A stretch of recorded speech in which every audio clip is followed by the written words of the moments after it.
All right, good day everyone.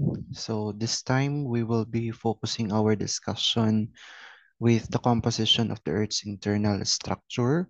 Once we speak about the internal structure, we are speaking of the inside of the Earth, starting from the Earth's crust, going to the mantle, and then going to the core.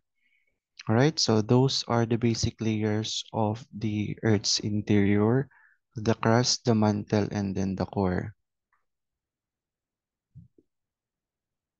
Yan. So basically, you will see here, just like a sandwich, no? Parang may mga pinagpatong-patong na layers. Just like that kind of example we have here on the left side, we have the different layers of the earth, and that is pertaining to the basic parts or the basic layers, the crust, the mantle, and then the core. In summary, we are going to tackle them siguro ko pa isa-isa para hindi po kayo malito. Basically, the crust, the mantle, and then the core are classified into two. Kaya lang dito sa mantle natin, dinagdag lang po natin ang asthenosphere kasi kailangan rin po natin ito maklasify. So we have here the crust. The crust is composed of abundant na sa atin na crust na ito ay oxygen, silicon, aluminum, iron, calcium, sodium, potassium, magnesium, titanium, and then hydrogen. So those elements are mostly found on our crust. Okay po, sasabihin nyo, bakit sir oxygen, bakit silicon? May hangin po ba sa lupa or sabihin po natin may mga silicon po ba sa lupa? Yes po. And that is actually stored sa ating mga bato. Makikita nyo po yung mga different composition of rocks or different layers of the rocks or tinatawag po natin yan stratification of rock layers. Um, those are actually composed of mostly coming from oxygen. Kaya po, even though rocks are already compound, they are still composed of abundant natin dito ay oxygen. Right? So the crust, as we have already tackled, composed of the continental as well as the oceanic crust. And you are already very familiar with that when we talk about the continental crust. We're speaking of the land that we are stepping in, and then oceanic crust, of course, that is under the ocean or the rocks that can be seen on the ocean. All right, so basically those are the classification of the crust itself. So we have also here the definition of a mantle. A mantle is commonly greater than 80% of the total volume. Sa iba-ibang libro po, mababasa ninyo dito sa mantle, nagkakaiba-iba po sila. Pero mostly or majority belonging to a greater volume of about 80%. 80% of the total volume and then 67% of the total mass, mainly composed of silicon, oxygen, iron, and then magnesium. Mapapansin po natin dito ang mantle po yung pinakamalaking parte ng bahagi ng ating mundo. Just imagine na lang kung more than 80% yan. If we add up the crust and then the core, that is only about 20%. Just imagine how large is or how thick the mantle is. Talaga napakalaki po niya, no? So just imagine that. And apart from that, we have here what we call as a stenosphere. This is not actually one of the classifications of mantle, but rather this is below the lithosphere, commonly na parte po ito ng upper mantle. Alright, below the lithosphere where convection current occurs. Itong convection current na ito, later on, i-discuss po natin ito. Kapag po sinabi nating asthenosphere, this is commonly fluid or sabihin nating viscous, meaning they have the capacity to flow or the capacity to have the convection current nga, yung sabihin natin parehas na kumukulong tubig, they have the ability to flow. And if there's an ability to flow, commonly that would result to the plate tectonics movement that we have already been discussing regarding the convergent, divergent, and then the transform fault boundary. So naalala niyo po yun, no? Mga diniscuss na natin. So basically, asthenosphere is also responsible for majority of the earthquakes happening. Kasi po dito po napapaloob ang paglulutang po ng mga crust in order for them to move based upon the direction of the current or tinatawag po nating convection current. Okay, a stenosphere is also where the Mohorovic discontinuity is located, where the possibility of earthquake to occur, or commonly the boundary between the lower crust and then the upper mantle. Yun po yung asthenosphere. So maraming ganap dito sa asthenosphere, no? Including po sa hotspot na andito rin po na part dito sa asthenosphere, right? And of course, going to the different layers of mantle, we have the upper and then the lower mantle.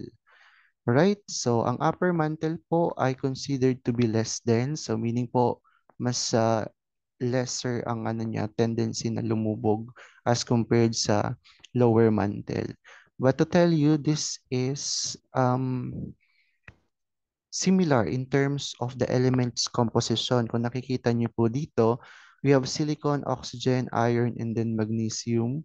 The only difference is that some materials tends to be denser because of high temperature. Kung mapapansin niyo po, elements can change its property or its mass or volume depending on the temperature and then pressure that is interacting with them.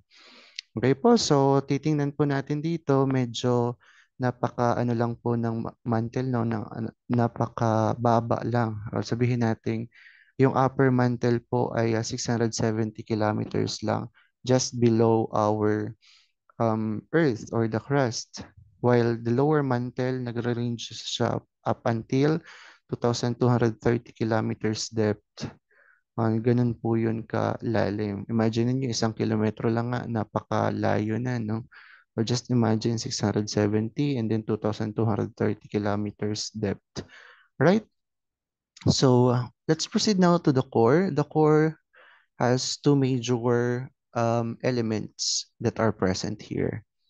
The what we call as the outer and then the inner core. Alright, so sa outer core, considered po siya as semi-solid. Kasi yung inner core considered to be solid, it's because of the immense pressure and then temperature that is interacting within that kind of material or within that kind of matter.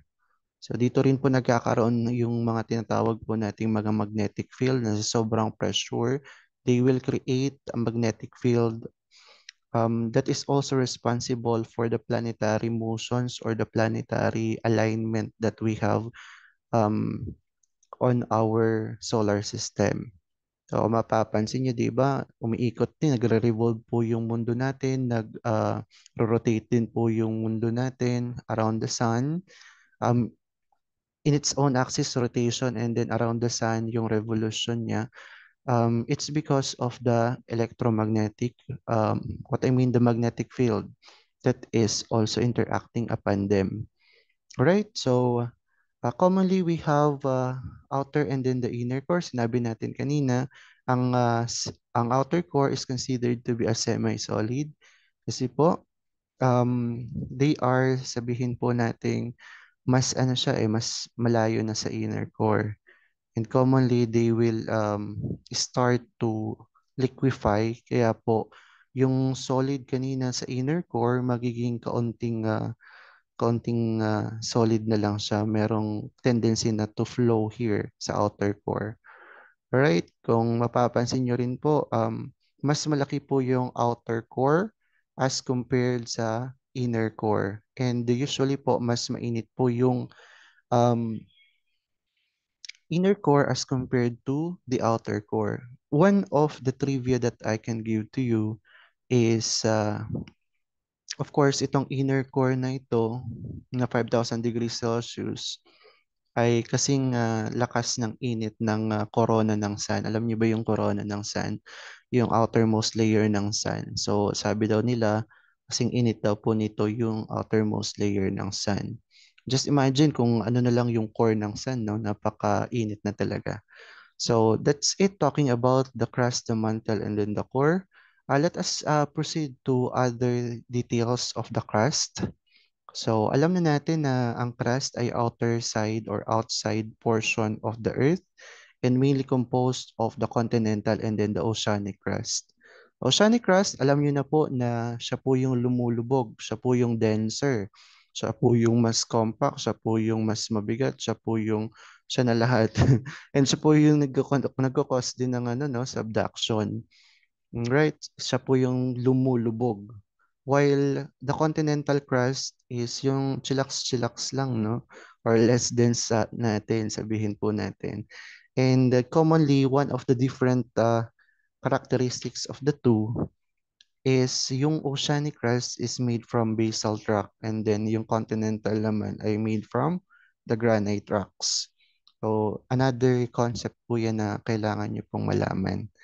Alright, dito na tayo sa mantle. Nasabi na po natin ito na almost 80% of the Earth's total volume is comprising the mantle.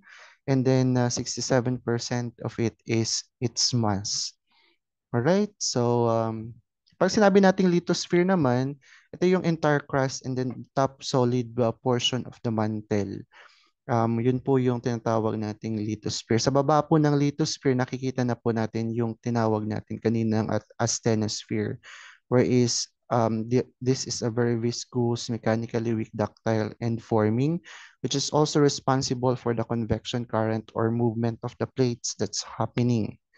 Right, so I'm hoping that you are getting our point here regarding the difference between the asthenosphere and then the lithosphere. Huwag po kayo malito kasi kapag sinabi nating lithosphere, talagang sa lupa yan, including the oceanic crust. Kasi meron din tayong